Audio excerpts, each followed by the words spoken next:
You're listening to the Comic Crusaders podcast. I am your host, Al Mega, CEO of Comic Crusaders and Undercover Capes. In this show, I'm sitting down with creators from all walks of life to talk about inspiration, process, the lessons they've learned, and a whole lot more.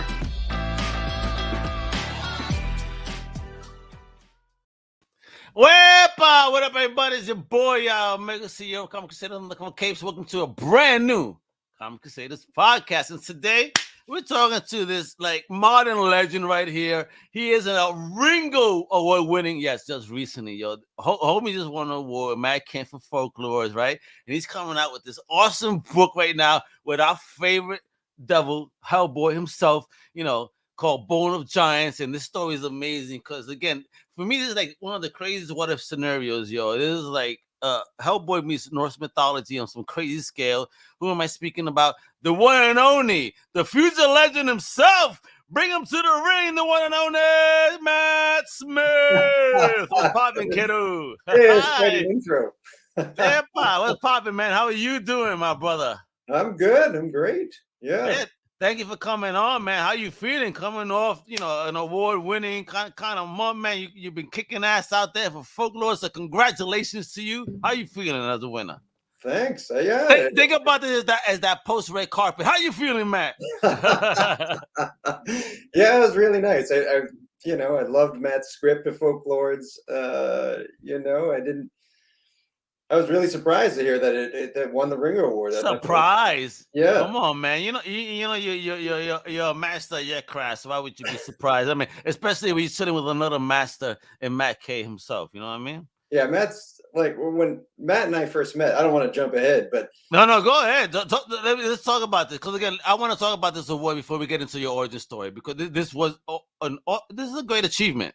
I feel so. Let's talk about that. How did you meet Matt? And get into this. Well, I've never actually met him. God damn it! Don't you love the world nowadays, folks? Where you don't got to meet no one. It's like just it's an e-meet, if you will. Yeah, see this space right here. I never leave it. I'm That's home. Yeah, but we had been paired up. No, I had done a few things for Boom Comics, like licensed properties, like Jim Henson stuff. You did some Jim Henson. Were you always a Jim Henson fan? Oh yeah. Nice. I grew up with all that stuff, Dark Crystal and Labyrinth and all that. So I did a Labyrinth short and then an issue of Jim Henson Storyteller. Wonderful. Wow. And then the editor of Boom I was working with wanted to do some other stuff. He's like, do you have any original ideas or do you want to work with someone? Ooh. Oh, no. First it was a Planet of the Apes story. The next thing was the Planet of the Apes story. Oh, you did it. Oh man, POTA kid. I love that series. And I love that. Two different options. It was like a long story set in the modern film, set in the newer films. Okay. And that was like almost like a full issue or something, or it was a full issue. And then there was a short story. It was only like 8 or 10 pages set in the original series, and then it was also and then it was also Matt Kent, so I was like, give me the one with Matt Kent. Yes, it's the old school apes. And I know. And then I had I had read Grass Kings, I had read Ether. I like and I love David Rubin's work, but Matt's work on that stuff I just liked a lot. And he's a boss. And so they put us together for just a short thing. It's only like 8 pages. But I think we all felt like it worked out pretty well. And so then the editor of Boom was like, what can we do together that would be original? And then Matt came up with the Folklore script, and we went from there. Listen, this is the Matt Square book. That was a Matt. So that's awesome. Okay, let's get into the origin story. I really want to know you, bro. So first of all, where were you raised, born? How was the comic community, and who introduced you into the madness of pop culture? And what was that first love? A whole bunch of questions in one. Go ahead. Wow, that's a lot. Yeah. I grew up in Haverhill, Mass, which is on the border of New Hampshire. It's where Rob Zombie is from. Yeah, bro. Yeah. White Snake Hitter. Hey. Rob and his brother Mike, MC Spider. They're both from Haverhill. And what else do we have? Archie. I think Archie Comics was based in. There's another place that claims Archie too, but you know, I think. Wait, you guys have a Riverdale out there? Yeah, You got the way I heard it, Riverdale is based on the old Haverhill High School, which is now our city hall. Oh, word, man. So what's your pop's diner? Yeah, right. I don't know. Yeah, yeah. There is a diner there, but God, I haven't been there for a few years. I forget the name. But yeah. So Haverhill, Mass. Comics. Like my parents gave me Tintin first thing. That was like Your some. parents gave you. So, Yeah, so Tintin. how So did this happen though? What was that like? Did you ask for it? You know, how no, did it they even just land in gave your it to hands? me. They're just like, here, read this, and Oh, I really? loved it. Okay. And Nice. that would be the start. And then when I So it started, was both of them though. Was there any superior parent pushing it? Because I kind of been gauging this, and within our Comic Crusaders family, I find it funny that it has been our moms, our grandmoms saying, "Here." oh, totally, my mom. You know, and He said, my father wasn't against it, but my mom, we had an amazing book collection around the house, okay. and That's like, why my father liked books. My okay, mom liked comics. and I didn't appreciate it then. I liked it, but I didn't think, I didn't think about it. It was just there. It was like food in the fridge. It was just like, but we had like Tolkien and like illustrated books on Greek mythology, and My brother, I grew up reading a crime book that my father had. It was like the history of crime, talking about, fingerprints that are the most common amongst criminals, earlobes most common among criminals. I'm like, earlobes? Are you fucking serious? I mean, this book I still wish I had it. I wish I could remember the author because I would buy it to this day because, dude, I would read that back and forth. That and this other a book about custom 30s and 40s cars, like how nice. you could customize them. Yeah, And, yeah. and this is why I have a fascination with that era. Like my dream car would be a 32 Ford Roadster. That's what I want and get pimped out. You know what I mean? Yeah, yeah. The Mega Mobiles, huh? I see many of them when I was in Massachusetts. There was an Yeah, older gentleman that had one mint all black, and then he would drive it without the engine cover. yeah. So it was just gorgeous. You see this monstrous engine in this thing. You're like, whoa. A Nice. Godzilla on the road, bro. And let me tell you, not for nothing. If I had that, my wife knows that the Stadies would just bag me because I'm gonna challenge them. What can you do? You have that car. That's just the life you got to live once you have it. But All right, yeah. So get into. So you got these comics. So yeah, yeah, yeah. 10. That's so crazy, bro. And that 10. would, 10. yeah, I love Tintin. I still love Tintin. You know, Yeah, it's we're gonna keep what we love. I love Chris Star, the Crystal Warrior. Who would think? Who the fuck is Chris Star? Look it up. like, yeah, yeah. And so then eventually I started finding my own stuff. Walt Simonson's Thor. I just connected Oh, with that for some reason. yeah, And with I gorgeous think art.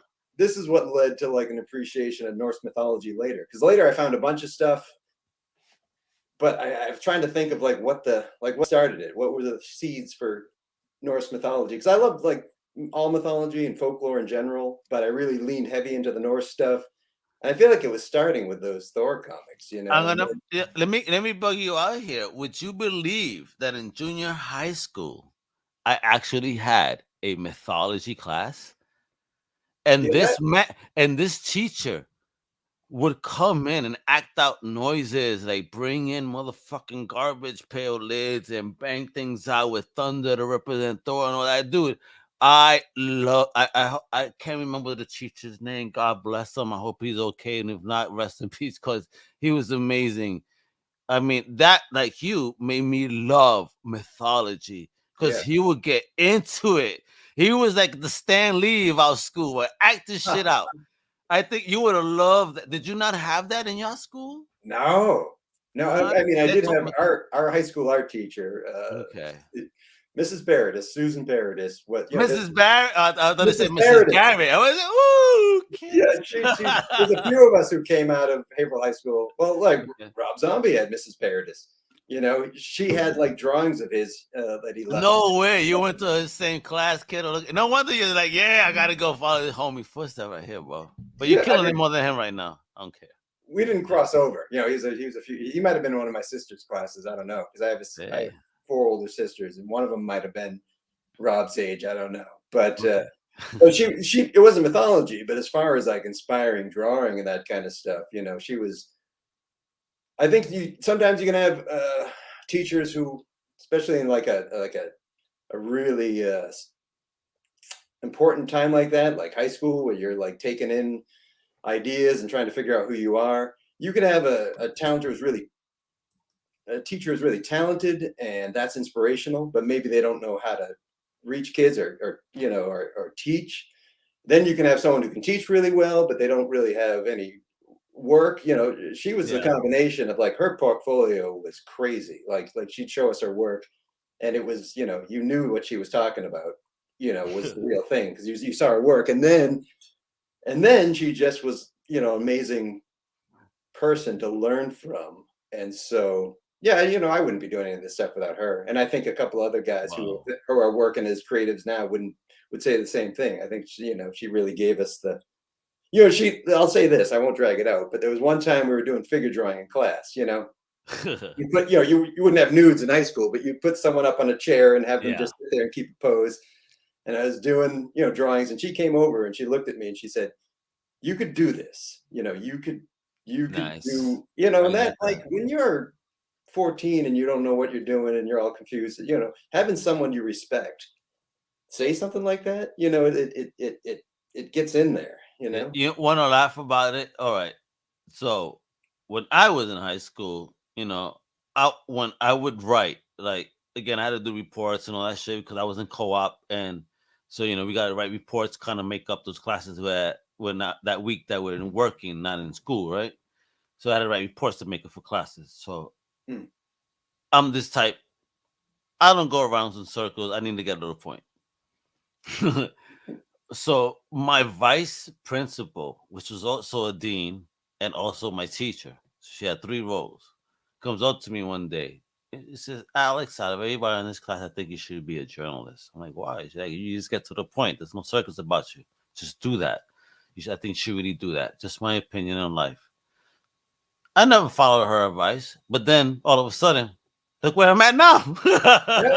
Yeah. What the fuck? It's sunk in there. I have a website, it's a journalistic website, because I have people that review, comment, write columns. I'm following that path. I got my own opinions. I'm running shows in that scale. Like, thank you. And her, I remember. So thank you, Miss Hamill. Yeah. Yeah, I mean, because she probably saw the real, like, interest in you, but maybe at that age you have like a fixed idea on what a journalist is, and it's not stuff you're interested in. Oh yeah, definitely not. You would see some bougie ass motherfuckers just talking shit about stuff that, like, okay, do I really want to get into this mess right now? I'm at the age I'm trying to get my, pimp. It's music, it's girls, trying to make some money. Sure. The ignorant age when she told me this, but I'm fortunate enough to have grown and learned from my life. Yeah. So all right, so you get Tintin, you get in comics, man. When the hell did you say, okay, with the advice of this teacher, was that point when you say, maybe I really can get into the business? What was that first step? When did you decide to take that journey? Comics came really late. Really late. How much later? Like 20 years later or something like that. So, like I did do some comics, like, with friends and that kind of stuff, but I never really pursued it as a goal. I think I fell backwards into it. Like, in the past, before Lake of Fire, I did this book Barbarian Lord in 2014, and that's really the start of it. It was 2014. Okay. Oh wow, yeah. Check that out. That's kind of when I really started elevating Comic Crew. We have the same almost origin story point of pushing it up. Yeah, I've had it since 2006, but that was the year when my wife said change, because I was trying to do a brick and mortar store, and just finances came. And she said, navigate it differently. And then it turned into, what, it could be a media outlet. That's cool. There you go. So we have the same kind of real origin of the starting point of difference, right? Okay, let's do this now. Yeah. Like, sometimes you just gotta, I don't know. Things just have to fall into place somehow, I guess. But isn't that crazy? But how do you feel about that? Do you think that is that fate? Is that just the journey? Is just life is just very unexpected that way? I guess. I mean, like, I'm glad I approached it like I did, because I'll tell you the short version of it, but it's I was doing a lot of I just wanted to be an illustrator. And then initially I think I really wanted to do children's books. And I was doing a lot of Really? yeah, Okay. yeah, yeah. And I was doing a lot of children's literature. I never really got into like painted children's books, which is where I wanted to be. Uh, but I did do like kids magazines. I did stuff for like Highlights and Cricket and Spider and all those magazines. And then I was doing this for years. And then I was and I liked it. It's creative and it's fun, and I like kids lit a lot. But then I started doing these chapter books that were I was supposed to look like I was another illustrator. It was like a much more famous author illustrator. So basically, I was Okay. ghost drawing the books, supposed to look like him, All and right. like Wow. and I was appreciative. Don't get me wrong, I was appreciative to get work, but there was nothing. I wasn't my heart wasn't in it. It's work, but it's not your work. You can't Yeah, say it's yours. It's like, yeah, damn. yeah, yeah, You yeah. know, And so it's hard to find it. Like, damn, yeah, I'm doing this, but I can't take credit. It kind of sucks. yeah, yeah. And I was doing it for a long time, and I think I just started to. I was like ready to just be done with drawing. But this was not too long before I did Barbarian Lord in 2014. Basically, I was like, I think if you can, there's a danger of getting on this track where you want to do something creative, you get offered something that pays. It's not necessarily where you want to go, but you follow it because it's like, okay, this is paying. And the danger of that is that you can lose the love that you had for doing the creative stuff. And that's pretty much what happened to me, because I was like I was interviewing for all sorts of jobs to do anything but drawing. I was done. And I was already working full time as it was already, Yeah. but it wasn't like it was the kind of work where it was simple, you know, whatever I was doing, so that I could go home and do the creative work. I was trying to move into more creative work, and then but it hit a point where all the creative work I was doing wasn't really my thing. And so before I gave up on drawing, I decided I'm going to do a project that's just things I love. It's going to be Norse mythology. It's going to be the medieval Icelandic sagas, Conan, He-Man, Thundar, uh, all this stuff. I'm just going to combine all this stuff into something I'm going to write and draw, and that'll be just for me. No one else's input. I was going to self-publish so that there's no one could tell me to do it differently. I didn't care if it made sense to anyone or if anyone liked it. I was just going to do it and bring it to cons for fun, to hang out with friends. And I think because I did it that way, it ended up being something I'm still proud of now. Because I think if I had like, oh man, I want to get into this market, or I want to get fans of this thing to like, if I had some targeted idea of what it was supposed to be, I might have hedged my bets or something. I just forgot. I was just like, this is for me, and I'm just gonna do exactly this thing. And because of that, a publisher got interested in it. I didn't submit it anywhere. That's a whole Oh weird story. wow. Yeah, What?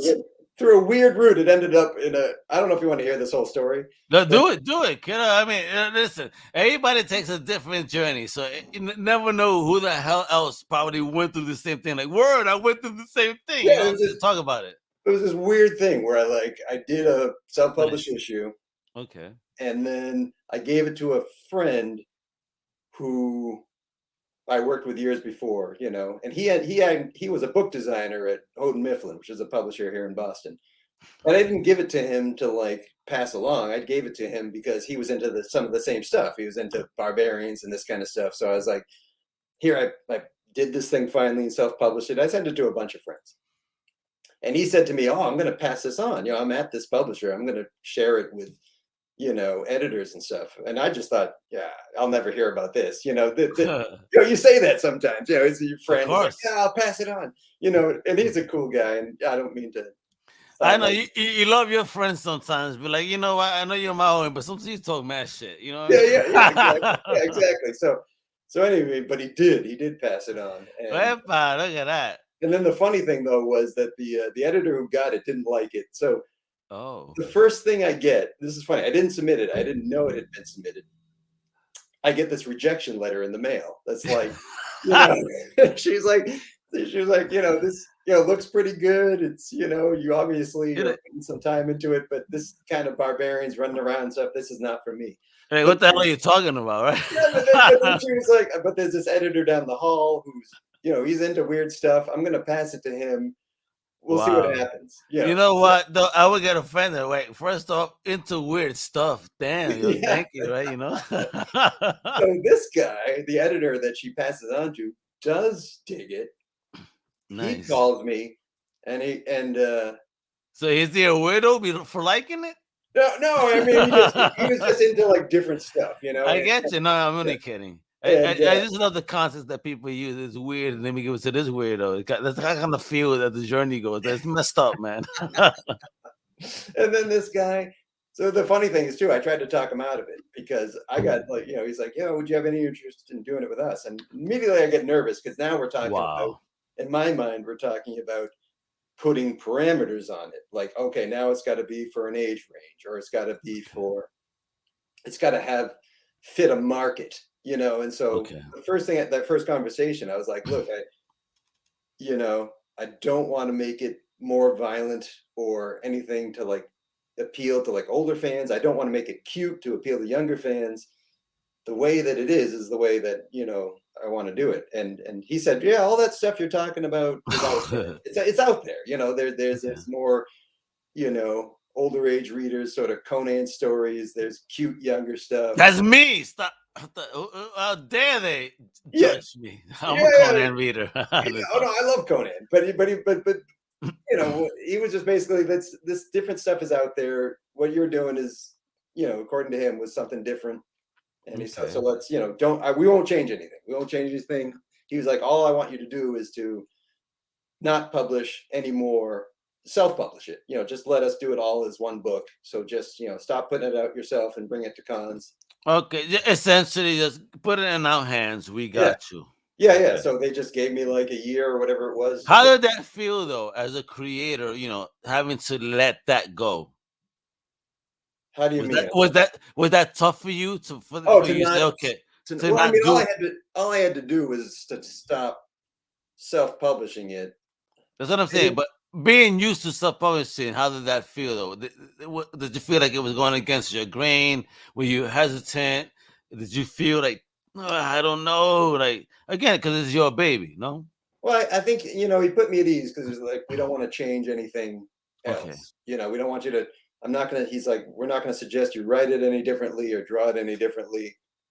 I did like the idea of just come to cons with something new, so that was a little bit of a bummer because it's like now I knew for a good year or more I was going to have to just keep it, not secret, but I couldn't be putting it out there. I don't, it was going to be like 5 or 6 issues that I was going to do whenever I had free time. Yeah. And instead, it was going to be one book, and but I knew when once he started talking about it, I knew I'm never going to get this thing like finish anytime soon if I'm just doing it piecemeal, and I don't know, it's just, I think just the main thing is because he didn't want to change it, they didn't want to change anything. I was like, I felt okay about it. I didn't, if they had started talking like, okay, we want you to tone down the violence that's there, or we want you to make it funnier, I don't know, if they just started throwing in ideas, then it would have changed the whole point of that series, Barbarian Lord, because the whole point was for me to just throw in everything I loved and not worry about who it was for, except for me, if that makes sense. No, definitely, man. I get it, man. 'Cause when you come from that creative perspective, yeah, man, you want to have something, it's yours. You don't want to see it. You don't want to see too many changes. Just like me, bro. You think I want to let go of my baby? Oh, no. This is what we do. This is indie, kiddo. We're gonna celebrate what we love. Yeah. Let's talk about what you're doing currently, right? Because you got this new book that just came out, but it was last week, right? Mm-hmm. Right here. And actually, I have a little PowerPoint because David, the wonderful David, hi right there from Superfan, kiddo. Shout out to my brother for blessing me with some images. So let's get into it, because right now you're doing this book right here, Hellboy, the bones of giants with Magnola, Golden, Smith, and Chris O'Halloran. Uh, give me some details about this book. How did you land this bad boy right here? Because I read this first book and like, y'all people on some stuff, man. Wow, this was amazing, bro. I love this first issue. Thanks very much. I mean, how did it come about? I think it was, I had done that book Barbarian Lord, which Mike Mignola saw at one point. That's a story too about how he saw it, because that was another strange path. Not strange, but just unexpected. I don't know if you want me to get into that, but that was do it, bro. Do it.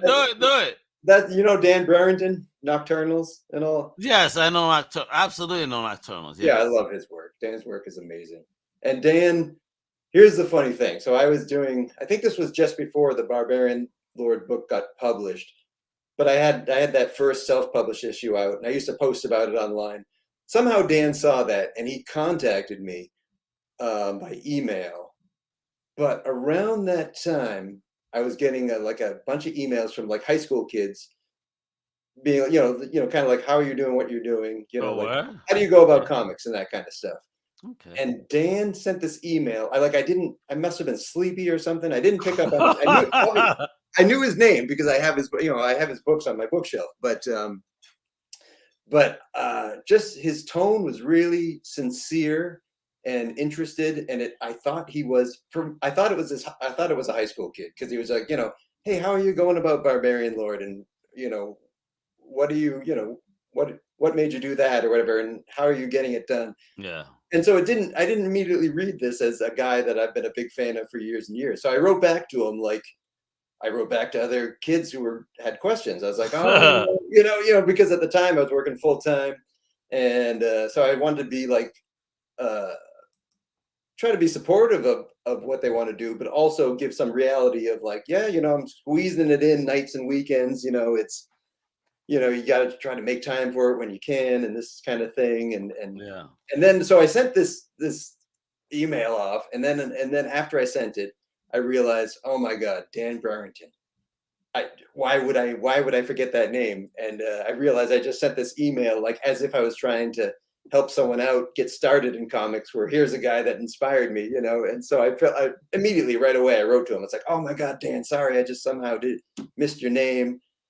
I'm a big fan of your work, blah, blah, blah, all that. And then he, at that point, we just started talking a bit, and he was very supportive of Barbarian Lord. He, nice. When it first came out, when it was about to first come out, they had these like promo copies made, and he asked for a bunch of them, like a box from the publisher, and he was, damn, a box. Yeah, a box, and he was going to pass them out to his friends, and one of his friends was. I hope he did, unless he's out there speculating on the market right now on your awesomeness.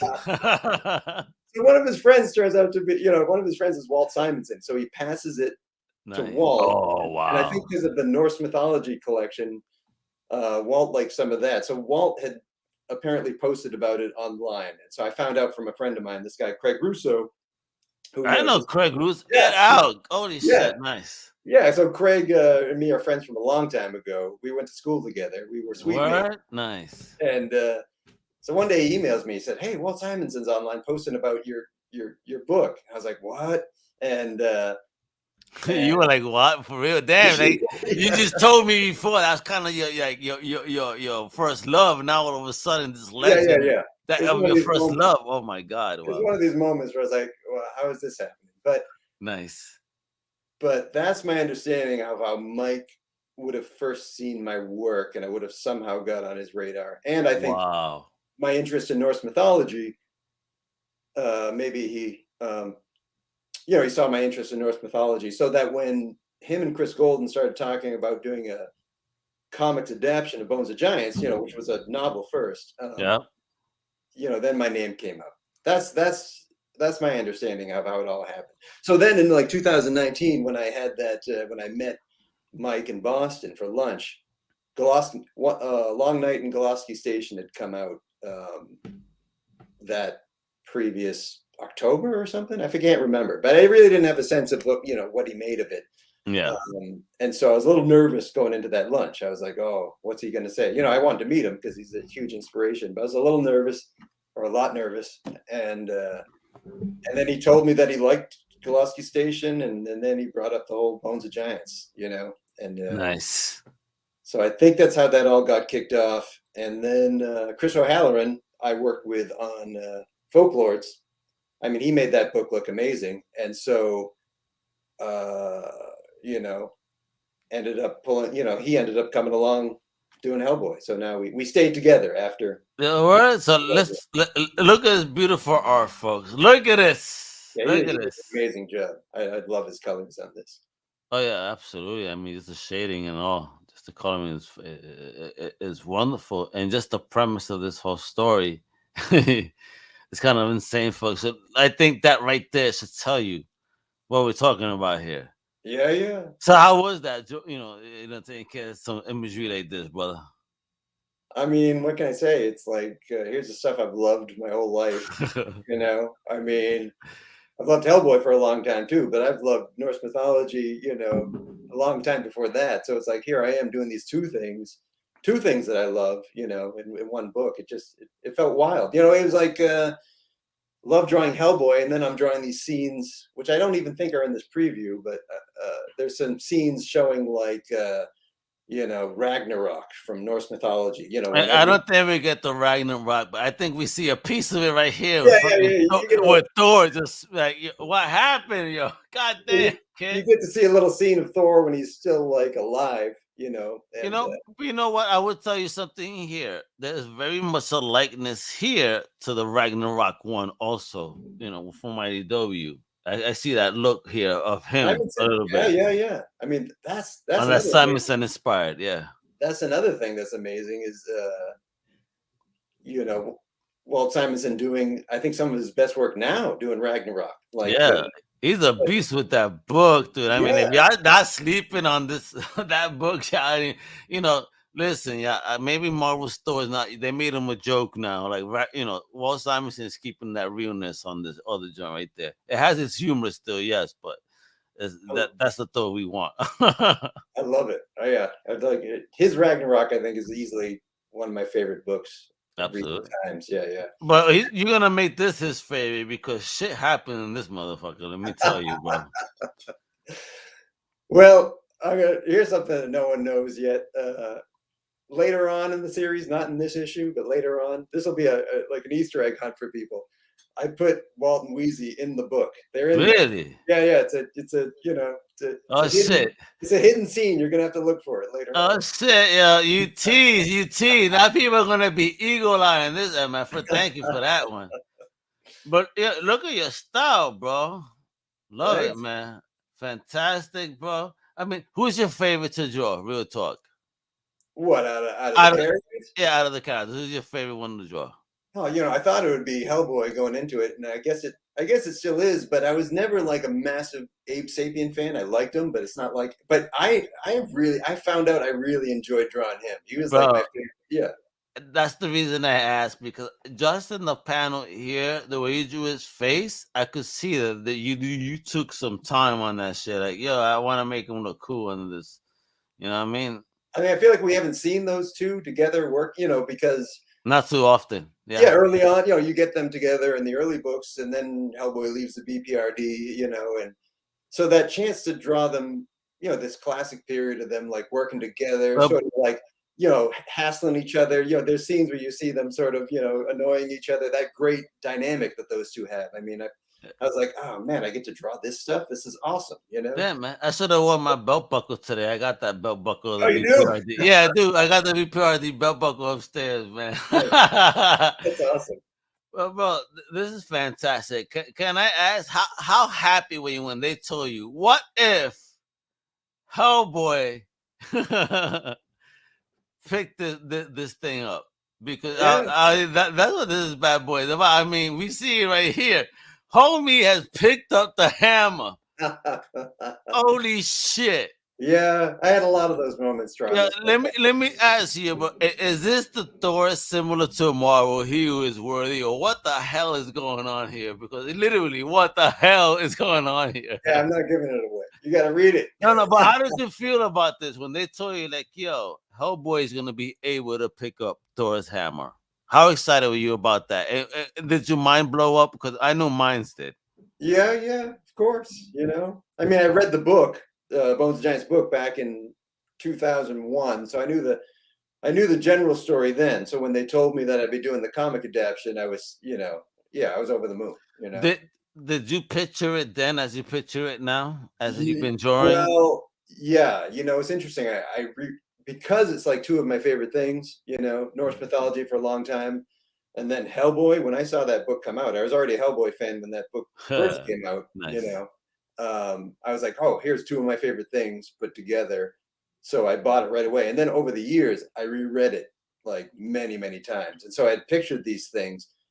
So you'd think you'd have an advantage. Because, Yeah, oh man, I've already played this thing like a movie in my head a bunch of times, and that's true to a point. But it's also like fluid pictures in your head when you're just like seeing it as a movie. It's very different than like putting it down in hard lines. of So course. it was helpful. I mean, sure, it was helpful because I thought about stuff. But it was also I realized like, oh yeah, I pictured this, I got it, and then I was like trying to draw. I was like, oh no, I don't got it.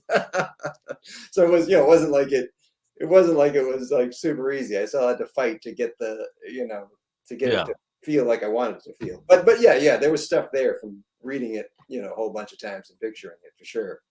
And what's this, Oh, kiddo? You sent me this, kiddo. I did I was like, send you that? yo, this is fire. What in the hell did you just send me here? Talk about this. I had this whole idea of like repicturing Smurfs as like these grim Vikings. Yo, the Smurf Vikings, like they were on the ship as rats, right? Fighting the rats on the ship. This is what I see already. Because yo, let me tell you, I have never seen a more thuggish Papa Smurf in my life. This I got, deserves to be on a t-shirt, bro. This is some fun, bro. Have you, you pitched this anywhere? I need to see this, please. it's funny. Mouse guard David Peterson. He said you should do this. I'm like, Yes, he yes. said, I said, I don't know. I don't want to get slapped with a lawsuit. He's like, make him green. It'll be fine. Yo, you gotta do something, yo, bro. Yo, talk to these folks. I think you onto something here, bro. Because Yeah, when I saw this shit, this is why I had to share it last. Because I'm like, folks, let me blow your mind. This is yo, Papa. Let me read it for you for those that aren't able to see right now, right? So the unwise gnome is awake all night and ponders everything over. When morning comes, he is weary in mind, and all is a burden as ever. Sayings of the All Papa. Hi, Pa. I love it. I gotta say Latino though when I say Papa. I Yeah, love it. it was just like the Norse, the medieval Icelandic sagas and Norse mythology often have this fantastic like grim tone that you just want to read it just like you just did. And it's like, yeah, you take the designs of the Smurfs, you take that Bro. grim Norse magic, you put those two together, and it's just I thought Yeah, that I could be gotta something. ask my brother. Is Papa's again, folks? You guys see this image? This is Papa, a Smurf sitting on a throne, right? Yeah, And the mushroom is a sword behind him. Above him is what looks like a crow. But yeah, Papa Smurf in his left hand is holding a mug. May yeah. I ask, is this mead? Oh, of course it's mead. Come Eh, on. and that's what is that what the Smurfs drink? Mead? Yeah, well, that's Damn. what these ones do. Yeah. Bro, these are the most roasted Smurfs on earth, then. I love it. That's Yeah, the name of the book right there. you have fucked me up with this. I need to see this in life. I would like subscribe to the shit out of this book for real. I want to see this on film now, like animated film. Like this is Thug Smurfs. I love it. This is the multiverse of the Smurfs you are creating here, my brother. Pepe, you gotta listen, bro. Oh, Peppy, whatever you guys. Yeah, all right. I did a few more drawings like this. I got Smurf heads, Really? like kind of a Valkyrie, and Say word. There's like a No. Viking funeral, but instead of putting him on a boat, they're burning him on a big mushroom. Yeah, yeah. Oh my God! I wish it would have sent me it should be an upside down mushroom so it could float better. Yeah, there you go. Nice. Yeah, man, upside down and let the teeth of the mushroom just devolve and melt into them. Become one with the shroom. Oh, I think maybe we need to work on this together. Yeah, bro. Become one with the shroom, bro. I'm loving. Listen. I don't give a fuck. I was watching Smurfs like an asshole as a kid all the time. I loved it. It was deep, man. It's family. A lot of shit was going on with it. There's a lot of family and Gargamel. You asked, and then there's a cat, evil cat that wanted to come to. And all of a sudden, I have my kitty here. She's autumn. She's sweet. But although she would probably fuck up a Smurf if she saw one herself. Because see, I'm in Florida. You got to see a flipper lizard, bro. She has murdered about like 10 lizards. If there was a lizard law, she would be locked up already. Yeah.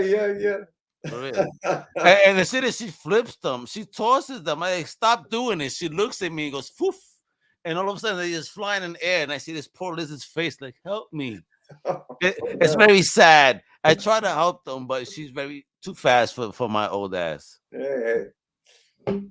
So you got this awesome book that just came out, folks. You better go to the LCS and pick it up now. They probably ran out. You may have to get a second print if they do that at Dark Horse. Although I doubt it, because Dark Horse is like, it's all about the collectors, man. On that, you better fucking get them ASAP. But definitely subscribe like now, please. Or go get it on Comixology.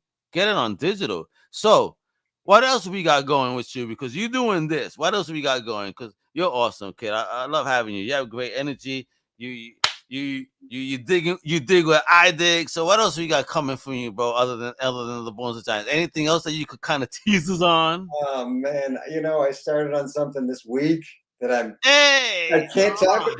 You naughty boy. Yeah. There you go. No, we gotta get more awesomeness. There's other things. There's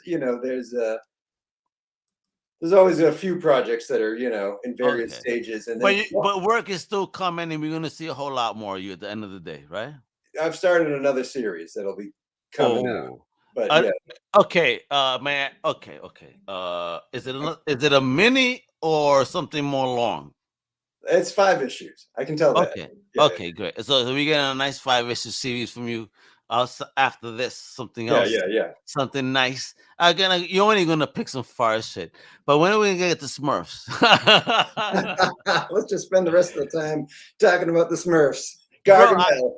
Yeah, bro. I mean, how would you do? I gotta see how do you have any possible imagery of a Gargamel in this universe that you available? Oh, no, not available. But do you have an idea? Yeah. How you would do it? I do, yeah. Nice. But one of the other things I have, I'm working with this guy Tom, who's like an old friend. He wrote like a script that I absolutely adore. That, how do I describe it? It's kind of teen metalheads going into a fantasy universe. It's like teen metalheads. Oh shit! It's got like me, going into like a Frank Frazetta painting or something. It's like nice. It's all stuff we love. Again, it's like, reminds me of Barbarian Lord in the sense that he and I have some shared history, and we took all the. Well, he wrote it, so. But you're a man after my heart. Barbarians, you're like all about the sword play. Yeah, who needs a knife? Let's do it, bro. We're gonna do it, but let's do it this way. Who needs the gun? That's just too easy. Wait a minute. Hold on. Hold right there. See? Oh shit. Yeah, there we go. Oh, look at that bad boy. You know what though? You want to start pulling out shit? Hold on. I mean, I don't know if I could challenge you with this bad boy, but I got my baby. Oh, there we go. Yeah. Nice. Ooh, that looks sharp. Yes, it is. She's beautiful. Yeah. Look at her, yo. Nice. There's a very much thank you to my brother-in-law that gifted me. He goes, you're such a fucking geek, and I don't know why you don't have swords yet. Like, I have a sword, that's your sister, but then he got mad at me. Mine's was a cheap one. When I decided to do Lake of Fire with Nathan, I knew it's medieval knights, or it's Crusader knights, and they. Hey, Crusaders, man. Yeah, That's right. a lot of sword action in there, and my thought was like, all right, it's easy to draw a sword, like Yeah. this. It's a little harder, when you get it into all these like, yes. weird, like. Do you have it for that reason? Kind of. Yeah, that's why I bought it. I bought it so that I could basically, be drawing and then look in the mirror or whatever and like hold it in a way and be like, okay, yeah, it does look that weird when it's foreshortened. Because sometimes I do a sketch and be like, that's got to be wrong. That looks weird. and then you hold it and you look and you're like, no, it is that weird. Yeah. So, it looks weird, like when you're gonna die. Like, holy shit, yeah. I got that. And there are a lot of horses in the book, which I found really hard. But I didn't buy a horse. I want to ask you, bro. Have you ever gone to like that medieval themed restaurant since you're from up north?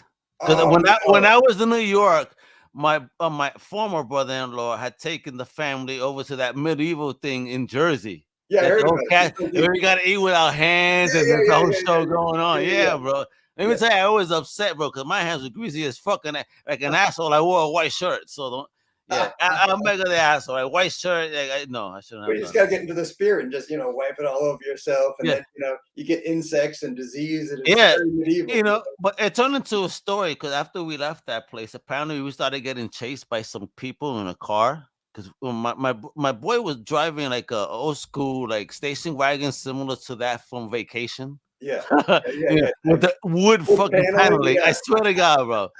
So in Manhattan, we start getting chased by some people for some odd reason. I swear to God. So no matter where he went, my boy was getting chased. The same car behind him, like speeding and saying shit out the window. So we get to a red light.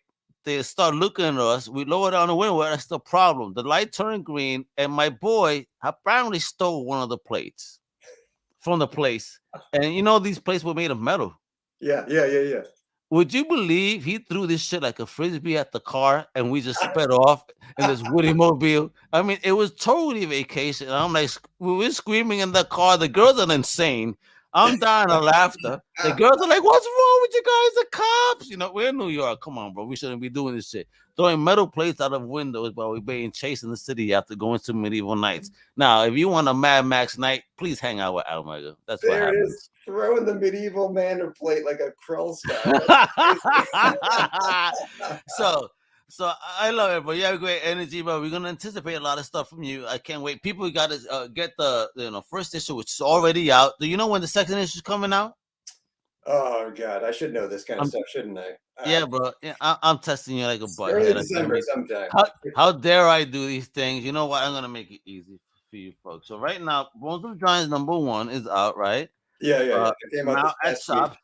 Yeah, this past week. So it's gonna be like December 3rd or 4th or somewhere. Actually, here we go. Hey, yo, we're close, bro. December 1st. You can get issue 2. All right. It's a Wednesday. That makes sense. And you gotta understand, this is a 4-issue miniseries, and unlike a Marvel or a DC, where you're getting like 24 pages. I mean, we're talking about 32 pages of fucking story per issue over here. All right. Our story. Yeah, there's 32 pages, man, within it. You know what I mean? So I know there's some ads in there, but you're still getting 32 pages, not no 24 with ads. We got 20 story pages per issue on this one. Oh, 20, you got 20, but then we got some ads. But great, but we're still getting a full book with probably some other stuff in it teasing us. Who knows what's in these books? Dark Horse be blessing us because Dark Horse is very different from other book companies. And that's why I like what they do, is why they've been around for so long. You know what I mean? So great. Yo, you've been an amazing guest, bro. I love your energy, bro. God bless, bro. You're on an amazing journey. So I always like to do this because people never get their flowers, they say, but they're here. But let me tell you, thank you. Thank you for everything you do. Thank you for not being afraid to share your art and your artistic journey. Thank you for just sharing of yourself that way. You know what I mean? And putting yourself out there.